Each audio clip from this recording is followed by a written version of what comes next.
মঞ্চে আসছে বিশিষ্ট অভিনেত্রী ঋতুপর্ণা সেনগুপ্ত, যার ব্যস্ততা সত্যি বলার মতো, আপনি তো বুঝতে পারছেন। আসলে আমি নিজেকে মনে করি আমি একজন চলচ্চিত্র কর্মী এবং চলচ্চিত্রের সাথে থাকা সবকিছুকেই আমি খুব মন থেকে ভালোবাসি এবং শ্রদ্ধা করি। তাই আপনাদের সঙ্গে আমার অ্যাসোসিয়েশনটা বহুদিনের এবং ছিল, আছে, থাকবে। কারণ আপনাদের সহযোগিতা ছাড়া আমি মনে করি না কোনো কাজ সম্পূর্ণ হতে পারে। কারণ আপনারা যে অনুভূতি নিয়ে কাজটা দেখেন বা আপনারা যে কলমে লেখেন, সেটা আসলে আমাদের কাছে একটা বড় প্রাপ্তির জায়গা হয়।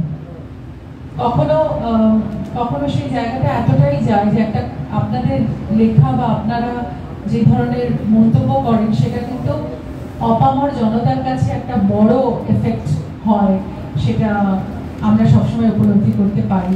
একটা কনস্ট্রাকটিভ ক্রিটিসিজমও কিন্তু অনেক ভালোভাবে একটা ছবিকে অ্যানালাইজ করতে সাহায্য করে।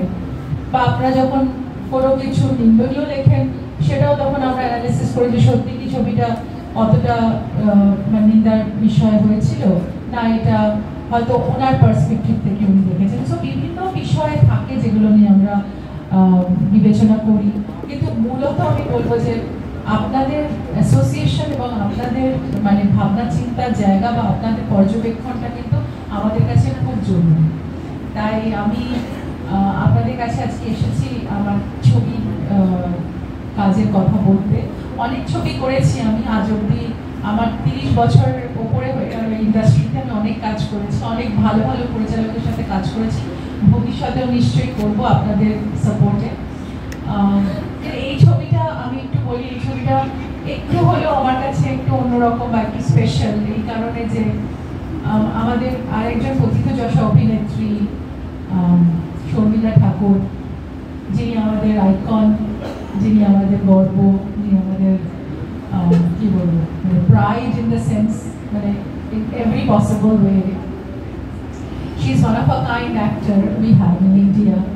যার যিনি Satyajit Ray to Shakti Samanta to everybody, উনি এখন এফর্টলেসলি ট্রাভেল করেছেন ফ্রম বেঙ্গল টু বলিউড।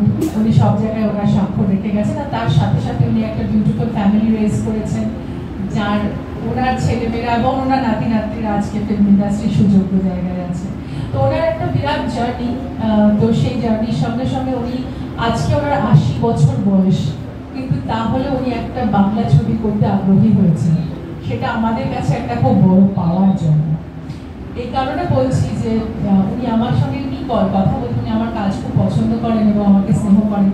এমনি কথা বলতে বলতেই বলেছিলেন যে আমি না অনেকদিন কোনো বাংলা ভাষায় ছবি করিনি, তো আমার খুব ইচ্ছা করছে যে একটা বাংলা ল্যাঙ্গুয়েজে ছবি করতে, যেটা আমি নিজের ভাষায় কথা বলতে পারবো। তা আমার খুব কথাটা ভালো লেগেছিল এবং আমাকে বলেছিলেন যে ঋতুপর্ণা, তুমি যদি কিছু করো আমি খুব আগ্রহী হব যদি একটা কাজ আমরা একসাথে করতে। তো সেই থেকে ভেবে ভেবে আমি একটা ভাবছিলাম যে ওনাকে আমি একটা কিছু, তো আমাকে যোগ্য কিছু ওনাকে দিতে হবে। তো এরকমই সুমন ঘোষ আমার সাথে একটা উপন্যাসনের ডকুমেন্টারি নিয়ে কথা বলতে আসেন। তখন সুমন বলে যে মমতা শঙ্কর আর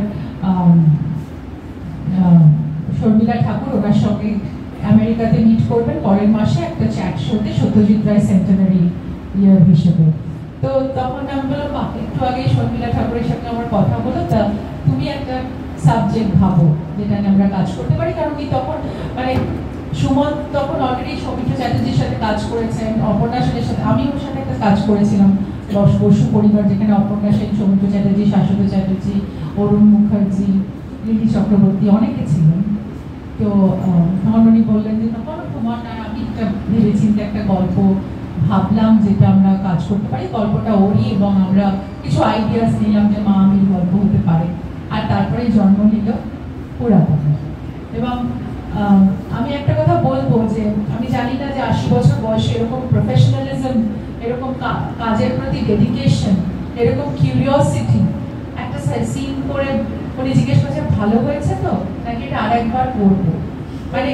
এই যে ওনার ক্রাফটের প্রতি যে ডেডিকেশন, আজকে উনি ওই জন্যই আজকে এখানে আছেন এবং সবার থেকে আলাদা। ওনার মহিমাটা এতটাই বড়। তাই আমাদের কাছে খুব গর্বের বিষয় যে আমরা ওনাকে ওনার সঙ্গে আমরা এই কাজটা করতে পেরেছি। আমাদের প্রোডাকশন ভাবনা জোগাল থেকে। তো ভাবনা জোগালটা নামটা আমি খুব শখ নিয়ে রেখেছিলাম, শখ করে যে আজকের ভাবনা আর কালকের ভাবনা নিয়ে আমাদের জীবন চলতে থাকে। মানে আমরা পুরনো এবং নতুন দুটো ভাবনাকে আমরা মেলাই আমাদের জীবনের পথে চলতে গেলে। তো পুরাতনও সেরকমই একটা গল্প বলবে যে পাস্ট, প্রেজেন্ট আর ফিউচারের মধ্যে যে মেলবন্ধনটা আমরা করি, আমরা তো পুরাতনকে ছেড়ে দিতে পারি না, পুরাতনের সঙ্গে সঙ্গে নতুনের বীজ আমরা বুনতে থাকি। তো সেই কারণে এই ছবিটা আমার কাছে খুব রেলিভেন্ট এবং আপনাদের জন্য খুব প্রিয় ছবি বলে আমি মনে করি। কারণ পয়লা বৈশাখে বোধহয় এটা আপনাদেরকেও আমার উপহার যে শর্মিলা ঠাকুরকে 14 বছর পরে নিয়ে আসা বাংলা ছবিতে।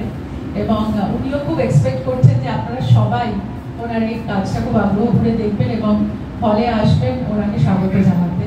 এটাই আমার আর্জি যে আপনারা সবাই প্লিজ একটু এই ছবিটা নিয়ে আলোচনা করবেন, লিখবেন, বলবেন মানুষকে, যাতে ওনার এই ছবিটা সার্থকতা পায়।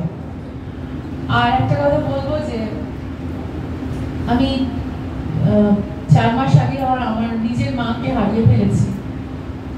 এটাও একটা অদ্ভুত ব্যাপার যে এই ছবিটাও মা মেয়ে নিয়ে গল্প, আর আমার মা ঠিক তার 4 মাস আগেই চলে গেলেন। মানে তো আমার কাছে এটা গভীর ক্ষত হয়ে রয়ে গেল। আর তাই মানে এই গল্পটা বোধহয় মাকে সেলিব্রেট করার গল্প এবং ট্রিবিউট টু মাদারহুড আমি বলবো। তাই জন্য যাদের মারা আছে তাদের সবাইকেও আপনারা সবাই, মা বাবা যাদের আছে তাদের খুব যত্ন করে রাখবেন। যাদের নেই তাদের তো আর কিছু বলার নেই, তাদের স্মৃতি আর তাদের ওই পুরাতন নিয়ে আঁকড়ে থাকা। এই বলার ছিল, আপনাদের কাছে এসেছি এই ছবিটির বিষয়ে কথা বলতে। আর আমি খুব খুশি যে এই জেলা থেকে সব সাংবাদিকরা যারা এসেছেন আমি তাদেরকে খুব গভীরভাবে রিগার্ড করি। আমি তাই আজকে এসেছি, কারণ আমি মনে করি আমি প্রোডাক্ট অফ কমার্শিয়াল সিনেমা এবং কমার্শিয়াল